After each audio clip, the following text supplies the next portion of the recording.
Hey everyone, it's Ken.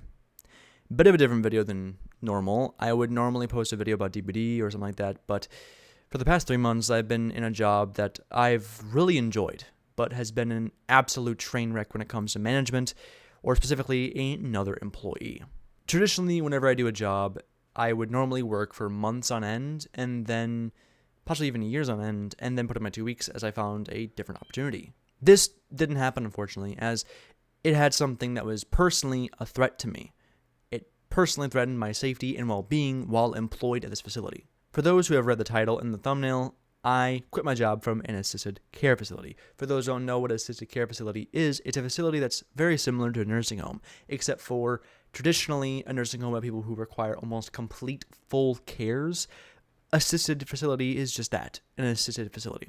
I was working at my local grocery store at this time and was told by my sister, hey, I landed this job and it's pretty good, pays pretty well, I think you'd be great here. I apply and, thankfully, I get the job. Roughly 2 weeks goes by and I really like the job. The residents are great, my fellow employees are great, management's great, overall things are great. The pay is great, hours are great, everything, can't really complain about. But then the first thing happens. My sister gets a text from somebody whom I will not state their name, but I'll just call them the problem. To summarize the text, as I don't want to show you, as it will not only reveal information about myself, about my sister, and about this person, I don't think that that is really fair to release my sister's information and this person's information, even if I do think they should have been fired on several different occasions. To summarize the text, it was basically stating, hey, your brother kind of sucks at his job, he doesn't know what he's doing, was he even fully trained? She was mainly complaining about me not doing dishes, but on screen I'll have a quick little diagram I drew up in about 5 seconds on what the kitchen island looked like. Every time that I would put away dishes or put them in the sink to do them, she would already be doing dishes. So she fully expected me to move her out of the way just to do the dishes that I had brought. If somebody's already doing dishes and you're in a facility where it's a team-based setting, normally you would assume that they would do the dishes. But I guess they expected me to do only my dishes and her to only do her dishes. It was a very weird complaint. I am one of those people that I find it hellaciously unprofessional to complain about another employee, not to the employee, but to somebody else who can't do anything about it. Complaining to a manager, completely fine. Complaining to HR or any other sort of places of power in that facility, I understand why you do that. But to somebody completely unrelated, and yes, it's my sister, but what's she gonna do? Come in here and slap me because I had to do dishes? No, it's completely stupid to contact my sister like that, and let alone unprofessional. So I had sent her a text that I will read to you word for word. Now, for obvious reasons, I'm going to be heavily censoring this text when I read it out to you, as I believe my safety needs to be ensured, this person's safety, and the facility's safety. So here is the text. Hey, the problem. I'm not going to start an argument about anything, as I don't want to make our future shifts together awkward or uncomfortable. However, going forward, if I get anything wrong, miss, or do not complete my job completely, tell me directly or contact our manager so she can tell me. There's no need to talk to or complain to my sister about me. As you know, I have very high patience and it takes a lot to get me visibly irritated. However, this is one of the easiest ways to get underneath my skin. I hope you understand. Thank you. Have a nice night. Now, when you hear that text, what do you immediately think? Wow, that's kind of aggressive, or assertive, or stern. Do you feel threatened by that text? Nowhere did I say that I'm going to hit them. Nowhere did I say that I was going to go to management if they don't contact me directly. Nowhere did I ever state that. I simply asked them to contact me or management if there's any problems. They complained with, I'm sorry for the misunderstanding. I asked your sister if you were completely trained on cares and the stuff to do. That is not what she asked. I saw the text. It wasn't meant to be a slam on you. Then why did you say I sucked at my job? I like working with you and we get things done together. This would be a decent response if I didn't see the actual text she sent my sister. I was already annoyed at the situation and just said, I understand. Thanks for the clarification. I think we work next together on Monday, so I'm going to try to stay on top of things going forward. Perfectly fine conversation. Roughly a week later, I'm riding my e-bike as I live in a small town and I don't see much of a reason to have a car. I get run off the road by a car. No idea who this person is. The problem employee rolls down their window as they were in the passenger side. Then the driver gets out of the car. Turns out it's her son, and he gets on his face and puts his hands on my chest and states, "Don't you ever threaten my mother again." I'm very confused on what this threat was. I was like, "What threat are you talking about? I never threatened your mom." And their mother piped up and said, "The text you sent." That's right. They saw this as enough of a threat, apparently, to slam me off the road almost and get in my face and put their hands on me. Eventually, the situation calms down a little bit. I ride off. We all go our separate ways. I contact police and I contact management. Apparently, this turned into a screaming match between their son and our manager. That's right. She put her son on the phone while talking to management. This was already a huge thing, as I felt this should have been at least a suspension. Having your son get in the face and threaten another employee is not only unprofessional, but threatens the safety of the work environment and will threaten employees' safety going forward. If they know that if they say something wrong, they're going to get threatened outside of work. Past this point, I had made it a pretty important factor/focus of mine to keep my eyes on them.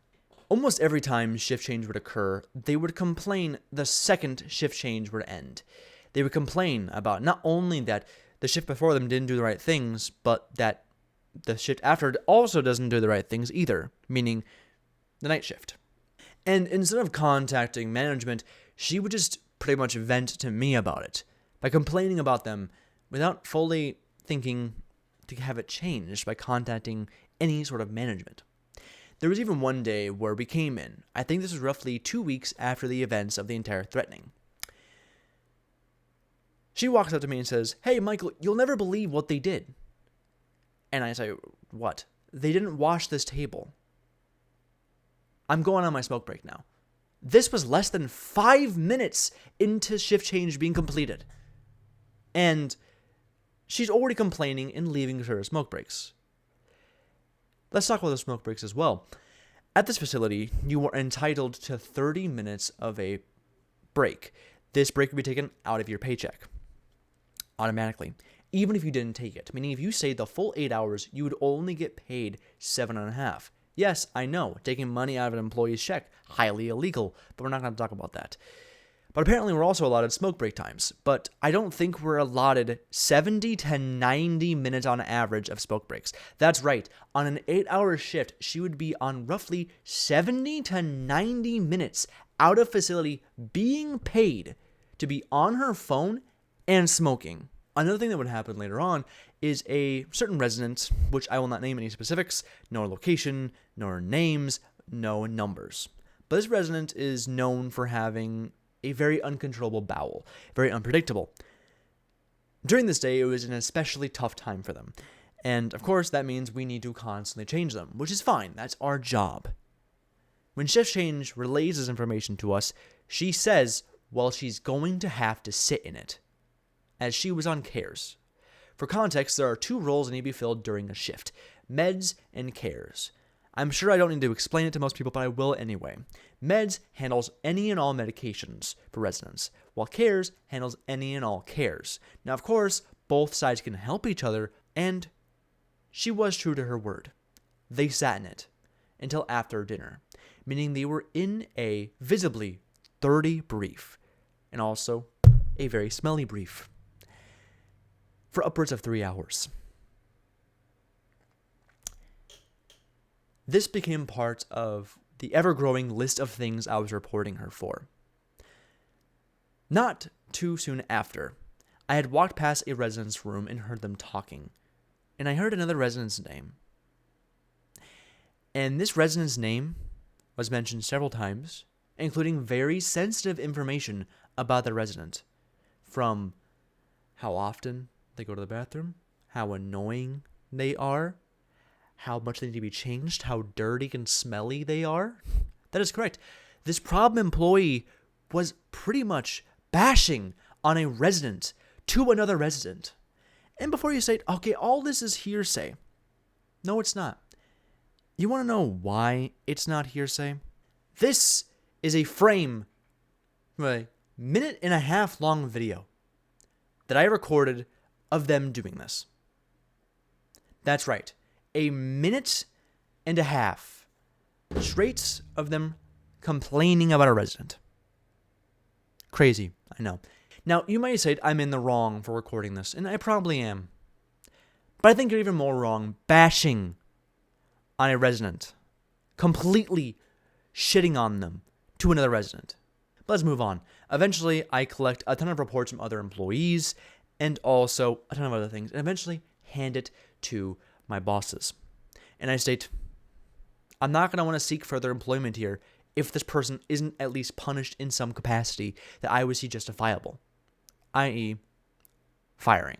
They weren't fired, at least not immediately. They wanted to have a conversation with the employees in general, as a group, to work this out. I wasn't the only one threatening to quit. There was myself, my sister, one other resident who was going to say they weren't coming back from maternity leave if they weren't fired, and two others who I will not name as they are still being employed there. And when I found out that they weren't going to be punished, I was pissed. Because during this time, a very important event happened. We had a resident fall. And this fall is going to prove to be fatal. And I feel horrible about this because I could have prevented it if I was more stern and was not fearful of both seniority and of abuse of power. During this time, it was me and the problem employee working together, and we had gone to a resident's room. This resident clearly needed to be changed. For context, this resident not only had difficulties walking on the regular, but also was bedridden for the last week and a half. They were on the verge of comfort cares. For those who don't know what comfort cares are cares that are usually given to residents soon before passing. There are two kinds of briefs that are used to change a resident: pull-up briefs and the tab briefs. Tab briefs are used to change a resident in bed, while a pull-up brief is a brief that is used when a resident is able to stand in order to pull them up. This resident was in a tab brief, meaning that they were being changed in their bed. Okay, we'll just do that. No. The problem resident wants them to stand and have me assist them in walking. Their reasoning is, you need to build up strength in your legs again. Keep in mind, we all knew that they were on the way out. We all knew they were entering comfort cares. We all knew they already had difficulties with their legs before this problem. And then they've been in their bed for over a week. When she said that, I said, are you sure? She said, yes. They need to build up strength in their legs. So, I stand them up. Eventually, I notice that they are beginning to buckle. Less than halfway to the bathroom, they are beginning to buckle under their weight. I pipe up and say, get the wheelchair. They shoot me a dirty look. But I say again, get the wheelchair. They eventually get the wheelchair. We sit them down, get them to the bathroom, and bring them out to the dining room to have some food. Soon after, shift change happened, meaning I was officially out of the facility. The next day, we needed to have a mandatory meeting. I find out that resident had fallen and probably won't be coming back. During this meeting, this problem employee states, even in front of a manager, that they needed to build up strength in their legs. I was completely destroyed by this. Knowing that because my inaction, knowing because I did not stand up as far as I should have because of fear of punishment and seniority, that a resident more than likely would have lived a lot longer if I would have stood up and said something. So I did. I told my employers, I'm done. Me or her. Final choice. And luckily, my boss felt, yeah, you. I'm going to choose you. She's gone. She's off the schedule. But eventually she contested it, and corporate stated there wasn't enough to have her fired. Eventually, I talked to HR and asked them about all the things. Firstly, that person who fell. They stated, well, in their care plan, they're allowed to stand. Let's use some basic critical thinking here. At no other point did they ever get out of their bed to walk until the night after we get them out of the bed. Meaning they thought they could walk on their own because we had them get out of bed. And then when I asked about her sharing sensitive information to other residents, they said that never happened because we asked residents and they didn't say anything. They said no, they weren't sharing information. Except for, like I said, I have video proof of it happening. And then when I referenced the other problem where someone was left in a brief for over an hour with them knowing it was dirty. And they said, well, you could have done something about it. Like I did. I contacted management. And they said, well, you could have changed them. For context, I was on meds that day. Meds requires almost 99% of your focus. Because if you mess up, you could possibly fucking kill someone. So that's why I meant to have faith in my other employee that they can do their job effectively where I don't have to correct their job.